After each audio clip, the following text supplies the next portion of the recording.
Hello, everyone. Good morning, and welcome to another morning for visionaries. And today's video is, well, some people want to know like the technical differences between something like Magento and Shopify and WordPress and Laravel and all these different things. And today's video is not the technical perspective of Shopify versus WordPress and WooCommerce, but the business perspective on it. The reason why is the technology behind the scenes really doesn't matter from a business perspective. What we as business owners want to know is the darn thing going to work? Is it going to give us what we need to? Can we make money on it? And can it do it for us reasonably efficiently so we don't lose money and time and resources trying to get the darn thing to work? So, I was just checking if my microphone works, and it does. Hooray.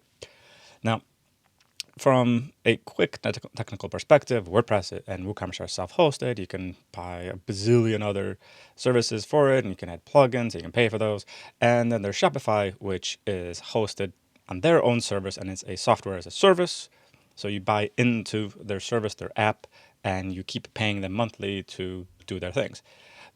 The first and foremost, most important parts of it is ignoring the money piece just for a second, because the prices, of course, vary, and we'll get to the money part later on, are that Shopify so far has yet to ever crash for me. It is ridiculously stable. It probably could be a little bit faster, but I think that was because we didn't optimize things as well as we could have. But Shopify is very, very stable. You will have to actively try to break it with your code. And that's one of the real big pluses. All you have really access to is the style templates and the ability to kind of display your information a little bit differently with just the layout templates. Other than that, you don't have access to any of the backend code. You can muck about with some of the front end, and that's about it. And that's what makes it stable. You will have to really, really try hard to break it. And that's a good thing. From a business perspective, you don't want things crashing. You don't want to worry about security. And that's another big thing. Shopify is pretty darn secure. It's not perfect. No system is perfect. But it is very, very good so far at keeping people's information safe. And you don't have to worry about servers. You don't have to worry about performance. You don't have to worry about a CDN. You don't have to worry about traffic. You don't have to worry about a heck of a lot of things. They take care of all that for you. What you have to worry about is what functionalities you want to add there, what styles you want, what products you want to sell, and do the marketing. They want you to focus on that cheesy saying, focus on growing, work on your business, not in your business. Shopify is kind of like that. They want you to focus on just putting the products, start making money somehow with the front end templates and stuff. Don't worry about the back end stuff at all. That is what you pay them for. And you'll be paying a pretty penny for it. Their prices vary greatly, and once you really get up into their bigger plans, you can be paying a bare minimum of like $2,000 a month. Now, that's not for the average Joe. That's going to be for a pretty big account where you're selling a lot and you need a lot of these extra functionalities where an enterprise class account on Shopify allows you to do, because you do have limitations, and that's kind of a minus and a plus. I have a love-hate relationship with that lack of functionality on the lower end plans on Shopify. Even if you're paying a couple $100 a month to them, you still don't have this access to the same amount of information, control, and access as you do in Shopify Plus, which is their enterprise class account. And you get a lot of good, really good information and access to data on there.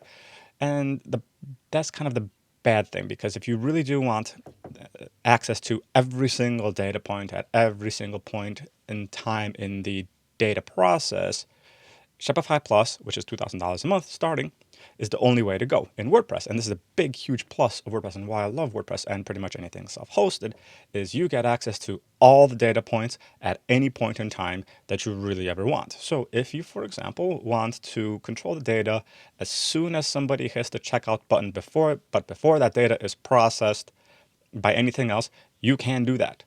On Shopify, you cannot until you get into Shopify Plus. And even then, there are still some limitations, but that's okay. The big thing is what you're looking for. My personal preference is to self-host, because I love having access to all the data myself and doing everything myself, because I also have a team to help me do that. And I love having just all these little nerdy things I can play with. That's the fun, great part of WordPress, is you do have access to anything and everything, and you can do literally anything. But that is also one of the, I don't want to say bad points, but that is one of the nuances a lot of people forget and think, oh yeah, WordPress is free and we can do anything with it. Yes, it's free and you self-host it, but then you have the responsibility to maintain it, do backups, do security, do performance optimizations, make sure everything is working together coherently. That can be troublesome. We do have several websites that were put together on WordPress rather hastily and without thought or rhyme or reason, and now it's kind of a mess to gather everything, make sure all these different things work together, because there was not too much thought and reason to.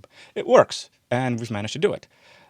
And that's a plus kind of of WordPress, because even if something doesn't work just right, you can now go and edit it and play with it and muck about with it and make it work just right for you. That's a plus. But we had to go and do that. Now, let's take that same idea of, we add a plugin, they call them apps, and it does things we want, but it's not exactly the way we want it. Can we change it on Shopify? Most likely not. Once you're in the apps world, you can't really touch what the app is doing. Some apps allow you to override some of their settings and templates and styles, but beyond that, you really can't access or change or tweak the data that an app does for you, because now you're living in their world and that's not hosted for you, so you don't have access to the code, styles, and names, only what they give you access to, which is usually not much. On WordPress, on the other hand, you have access to literally everything, with the rare exception of some very annoying plugins that lock everything down behind some really annoying security. Hooray for security obscurity, which technically doesn't really work. Yeah, you have access to everything in WordPress. If I buy a plugin and it works wonderfully, but we want to change this one little itty bitty feature or even something big, we can. We can overwrite the whole thing. We can duplicate the plugin and make it our own. We can do literally anything we want with it because we have access to all the code. And that is absolutely wonderful, and I love WordPress for that. So the question becomes, well, what is really perfect and good for my business? Well, the simple answer is, I don't know. If you're looking for something that simply, and I'll word it this way, if you're looking for something that simply just works, it works fast, you don't have to worry about everything, you just want to sell, and you're not going to do anything overly complicated with it, Shopify is the absolute way to go, because it literally does just work. And that is the wonder of it, and I love it for that. If you're looking for full 100% control of all your data because you want to go gung-ho crazy on styles, designs, functionalities, connect a whole bunch of weird things to it, WordPress is probably something more along your alley, because then you can sell physical products, virtual products, courses. You can have a learning management system connected all to it. You can even make it into a full-blown CRM, CMS, and project management tool all built into one website. You can do all that. In Shopify, not so much, because a lot of those things are disconnected. So if you want full control of everything, WordPress is the way to go. But just as the saying goes, with great powers come great responsibilities. You are then responsible, or your team are responsible for everything from hosting to setup to performance. From the back end to the front end, you are 100% responsible. On Shopify, if you kind of just want to get going, you want to sell generally physical products, be it on a subscription, which just kind of gets a little bit tough because you need an app for that, and the interface gets kind of wonky, and you don't particularly care about having a perfect interface all the time without paying a lot of money for it, Shopify is the way to go. It really does just work, and you can go extremely fast, a lot faster than on WordPress generally, and have something more professional looking. So that's that. Now, in terms of pricing, some people think, well, WordPress is free, and it's the way to go because I can do anything I want. Well, yes, to a point, WordPress is free. But if you want full custom features, you're going to have to pay for that. If you want, there are paid plugins, there are free plugins. And paid plugins, they generally have a 1-year license, so you will be paying yearly for these various plugins. So your yearly, and you can break it down to monthly costs, will really go up the more plugins, services, features you want to add to this. Same thing with Shopify. So what are your real base costs? Which one is going to cost you more? It's like, oh no, I'm so tired of paying for all these plugins for WordPress. I can do so many things with Shopify. Well, you're going to be paying for the same things in Shopify. For example, the easiest example I love to give is the ability to have recurring subscriptions or recurring payments in WordPress.